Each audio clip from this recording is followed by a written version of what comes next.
Israel Hezbollah के बीच चल रहा युद्ध धीरे धीरे मिडिल ईस्ट के दूसरे देशों तक फैल रहा है। वो इसलिए क्योंकि इजराइल ने साफ कह दिया है कि जो भी उसकी और उसके नागरिकों की सुरक्षा के लिए खतरा पैदा करेगा वो उसको मिटा कर रख देगा।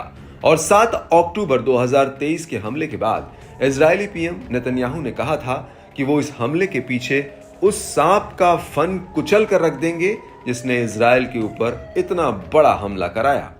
दरअसल इजराइल का सीधा इशारा ईरान की तरफ था, जिसके इशारे पर इजराइल के ऊपर हिजबुल्लाह, यमन का हूती और सीरिया और इराक के प्रतिरोधी समूह हमला कर रहे हैं।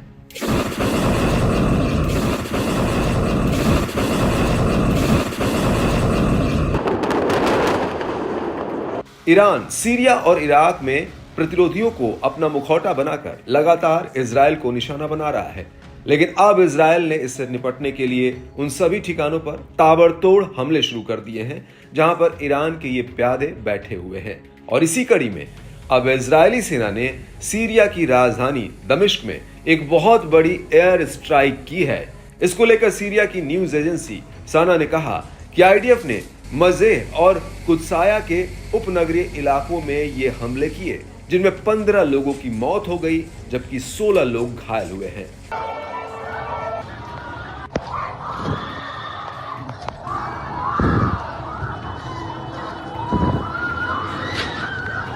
वहीं इजरायली सेना के रेडियो का कहना है कि दमिश्क में फिलिस्तीनी इस्लामिक जिहाद के हेडक्वार्टर और उसकी अन्य संपत्तियों को निशाना बनाया गया।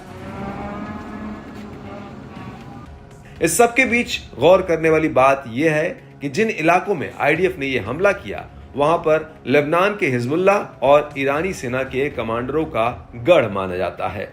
खुद मज़ेह के स्थानीय लोगों ने इस बात को कबूल किया है कि यहां पर हिजबुल्लाह और आईआरजीसी के कमांडरों के ठिकाने हैं। मीडिया रिपोर्ट्स के मुताबिक मज़ेह के ऊंचे ब्लॉकों में बीते दिनों में अधिकारियों ने हमास और इस्लामिक जिहाद समेत फिलिस्तीनी गुटों के नेताओं को रहने के लिए क्वार्टर तक दिए थे।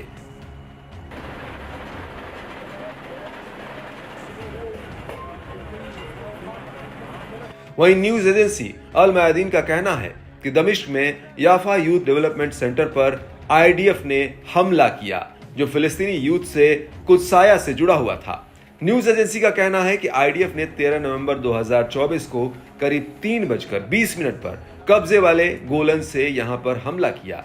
अल मयादीन के मुताबिक इस दौरान आईडीएफ ने दमिश्क और कुदसाया कस्बे में कई बिल्डिंगों पर भीषण हमले किए। लेकिन बड़ी बात यह है कि इससे पहले भी आईडीएफ सीरिया में हिजबुल्लाह के ठिकानों पर हमले करती थी। लेकिन 7 अक्टूबर 2023 के बाद से आईडीएफ सीरिया में हिजबुल्लाह के ठिकानों पर ताबड़तोड़ बमबारी कर रही है।